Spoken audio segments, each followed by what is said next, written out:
everybody, welcome to the Comic Game Movie Show. My name is Deshaun, and today I'm here to review episode 6 of Marvel's What If Killmonger saved Tony Stark. Now this episode is something that's been teased, along with, there's been a couple episodes that have been set up, and we've pretty much seen them all. This will be one of the episodes that was teased. Honestly, it's the first thing you see in the official trailer is the Iron Man 1 scene playing out with the bomb, with the Stark Tech, shell just landing right beside him, except when Killmonger shows up, picks it up, and throws it. Like, we all remember that in the trailer, if you remember watching it. And when I saw it, I was thinking to myself, even then, I was like, this is either going to go two ways. Like, either this is going to be Iron Man's influence on him, either Killmonger, I thought it was going to go like this. I thought either Killmonger is going to influence Tony to become evil, or Tony is going to influence Killmonger to become a better person. But the thing that, like, it's not until I started watching the episode that it dawned on me that I'm like, nah, man, Killmonger's, his ambitions and his goals were pretty straightforward. Like, it's pretty obvious. Like, if you go back and look at, especially if you go back and look at Black Panther, everything he did was to prepare himself to go to Wakanda. Like, when he didn't go to school. Yes, in a way he went to school to better himself, but he didn't go to school to better himself. He went to school to sharpen his mind and to learn things and to learn skills and techniques that would be greatly usable in infiltrating an advanced technological race. He joined the SEALs, and he joined the Navy and became a ridiculous killer, because he wanted to sharpen his skills to be able to kill a Wakandan, to be able to infiltrate and take on the Black Panther himself. Every single thing he did, he dedicated his life to this single goal. And, we all saw Black Panther. We all understand why. Eric Killmonger is one of the best Marvel villains of all time, in the cinematic universe anyways. In the comics, I don't really even know too much about him in the comics. I know surface level shit about him in the comics. But in the MCU, he has such a understandable backstory, such a human backstory, something that, especially for a young black man growing up in the system, on the streets, especially in Oakland, where it is pretty rough out there, you can see how, so many young black men have so much anger and hate in them anyways. It's like Eric Killmonger is supposed to represent the worst case scenario, like it taken to another level of like, okay, this is going too far. Like, it's one thing to be like, we should help all all people of our race, all black people across the world, to help better them, to help put them in a position where they don't have to worry about anything because they know they got Wakanda backing them. It's another thing to basically go, no, we're going to take over the entire world, oppress the oppressors, as he would say. And it's like, it's one thing to say we want to be treated as equals and we won't take your shit if you threaten us. We got the backing and we got the power to not allow, to pretty much be like, yeah, you better, you better do it diplomatically, because it ain't no other way it's going down. It's one thing to do it that way, and another thing to pretty much want to, he didn't want, I know some people saying it's kind of a joke. I don't think he wanted to kill all white people, but he did. But I'm just gonna put it to you like this: if you was white and Killmonger had done what he wanted to do in Black Panther, it wouldn't have been good. He was basically planning on doing to white people across the world, not just in America, across the world, what happened during slavery. Just doing it now. He was gonna do that to all white people across the world. I mean, I don't know if he was just white people. It seemed like it was just white people. Might have been more racist. I don't know if he was black, he'd be okay. But I'm just saying, Killmonger, he was going too far with that shit. He was going too fucking far, which is what makes him a villain. He went too far. He's the ideal. He's the worst case scenario. Like, what if someone with all this rage that a lot of young black men have, this anger towards, America and certain aspects of America, what if this dude was a genius? What if this dude was a deadly man? And what if this dude knew of a civilization, of a country that could actually pull off his ambitions and what he would angrily scream in the mirror. You know, what if he could do that? What if he knew some people who can do that? And that's what makes Killmonger such a fascinating character. But this episode pretty much shows up one thing for sure.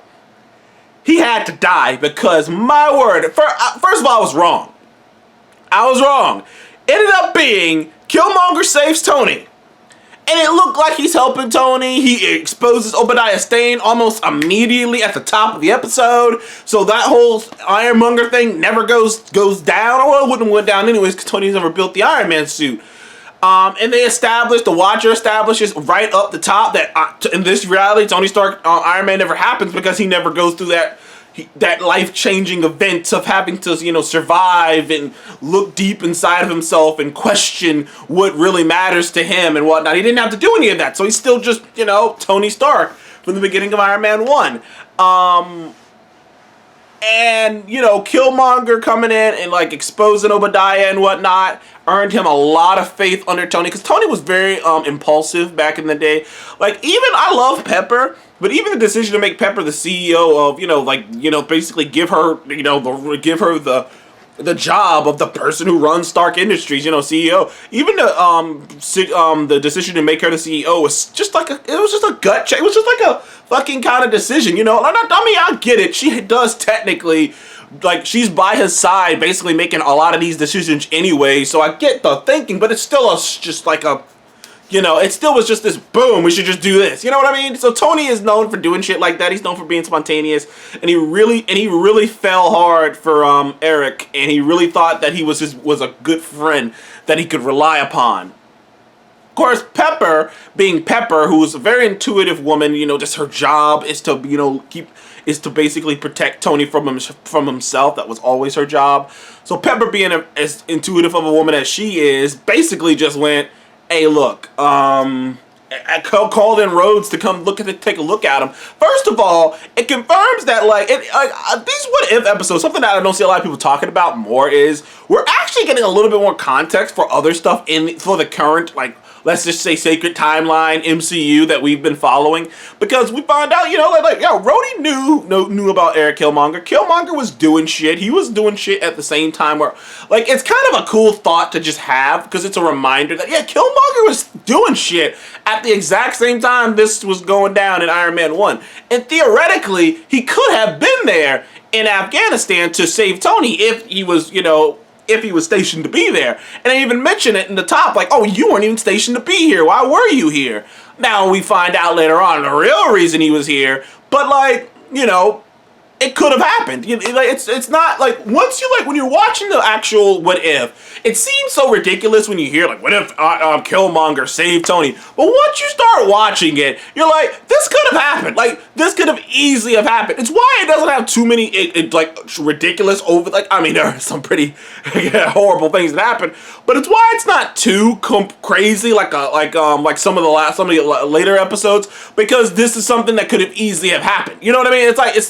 It's not that, to me at least, watching, I was it's not that big of a leap that if Killmonger was just here, he would have saved Tony, and in saving Tony, he would have enacted I'm not going to spoil anything for you, because I do think because this episode has more twists than others. I mean, you might see the twist coming, but it still has some twists. You might not see the deaths coming, because I was whoa, Killmonger goes in. I mean, wow. I mean, Killmonger is playing... I'm gonna just put it to you like this. Killmonger is playing fucking third eye, 3D, I don't care, third dimensional chess. He's doing some Palpatine shit. Someone said that in a reaction, and I completely agree. He is pulling some Palpatine shit with the levels. There's layers of manipulation. It's not, oh, he's manipulating Tony, which I'll spoil that for you. He is. Turns out he's not on the up and up, and he is manipulating Tony. By the way, they got Michael B. Jordan to come back and voice Killmonger, so that was awesome. It was great seeing Michael B. Jordan and Chadwick Boseman returns as T'Challa. So it's cool kind of seeing them back to on screen together, even though it doesn't really last too long. But hearing them share the same space, those two characters again, was fun. Knowing that they will never share the same space again, really adds something to it. And there's also a scene with T'Challa that really is impactful. He is really working them, man. he is really pulling some Palpatine shit. He really is. He is manipulating all these sides, Wakanda and whatnot, to get what he wants. And in the end, really, it just turns out if Killmonger saved Tony Stark, it would have accelerated his plans almost a full 10 years. Think about it. Iron Man 1 came out in like 2008. Black Panther didn't come out till like 2000, was it 17? Yeah, 17. Yeah, I believe it. I believe 17. It was 18. 17 or 18. But either way, that's a long time. Like, that's a jump. So, like, meeting Tony Stark jump-started, like, befriending Tony Stark jump-started his plan almost 10 freaking years. Like, it just moved it forward instantly because he has the backing of Iron Man to build these things that he could never get built. He met Claw earlier than he would have met Claw because Iron Man knows, Tony knows Claw, so he met Claw earlier than he would have met Claw. Like, he has less scarring on his body because he hasn't had to kill as many people. That's a detail I did notice and was pointed out, and I was like, yay, I noticed that too. He has less, if you look at his body, he has less scars on it because he hasn't killed as many people. It's kind of funny, like, just to think about a little bit. It's just like, yeah, like meeting Tony just accelerated things a bit, and like I said, it would change the course, because like it would change the course of the world, because by the end of this episode, like, the world knows about Wakanda, the U.S. government knows about Wakanda, like the world knows about Wakanda, particularly the U.S. government, 10 years before they're supposed to. Like years before, and under very different circumstances, but I might add. And all of this is happening years before any of this stuff is supposed to happen. Like, this stuff isn't supposed to be happening right now. That's why this one's a bit different, because it's not like the Captain Carter one, where the Captain Carter one was just basically beat for beat. Like, it was the first Avengers movie, just if Peggy was Captain America. And while the T'Challa Star-Lord one was like the complete tangent, it was like completely just like, well, if he was Star-Lord, then this would be different, then this would be different, then this would be different. And, you know, a lot of the other ones kind of worked that same way as well. This one went, no, man, like, if this changed, everything would just happen sooner, and it would be a mess. It would be just, like, things that would have gone, like, the reveal of Wakanda was a more peaceful and gradual, and, it was Black Panther coming out and talking to the UN, and them slowly rolling out the information that they want. No, it's just like, Wakanda's here, they got this vibranium, boom! It's like, whoa, 10 years before they're supposed to know that. And it's like I say, them playing with the lore like that is just fascinating. It is. It's a really fascinating thing to see. And there are a couple other things I wanted to hit upon, but I'm trying to I'm drawing a blank on one of them. But like I said, the context that you can make in this show is really, really fun. Seeing a young little Shuri as well was kind of funny. And like Angela Bassett returns as Princess. I always forget her name. I think it's Rwanda. I always say her name incorrectly. She returns, and she has some badass sequences, by the way. But yeah, man, like by the end, he just out-chessed everybody except two characters. Now, I will agree with some people when they say this is kind of an incomplete story, like there's more to be told. But I feel like that about almost every one of these things, is there's more to be told. Like, I can't remember one that just ended good. Like, the only one that ended that I could be like, oh, well, I know we will, but we don't have to really come back to this. It's the Doctor Strange one. Every other one, it's like, well, I kind of wonder what happens. The zombie one, you could just leave too, because that's like classic zombie stuff, that just leave it up to the right reader/viewer to come up with what the fuck just happened. Is it all over, or do they find some crazy way to get out of it? But this one in particular stood out a lot more, just because while the episode wasn't as crazy as the other ones, I think the narrative in this episode was really interesting and fun. But when you're following this interesting, fascinating narrative that you're curious what's gonna happen, and it just ends, it feels a little less complete. So this episode, I would probably give an 8.5 to. I still loved it. I still had a great time with it, but it just felt a little less complete because this episode was so more based on narrative than the actual what if that makes any sense. Like, the zombie thing was completely just about the what if. The death mystery was completely just about the what if. Like, this one, though, it's about the what if is just a catalyst for this interesting and like fascinating story that we just don't get to see the end of, and like, sorry, or even a remotely decent wrap up. So it just kind of leaves you like, well, I want more than just what you just gave me. But I digress. I still had a good time with this episode. It might be the weakest. It may be the weakest.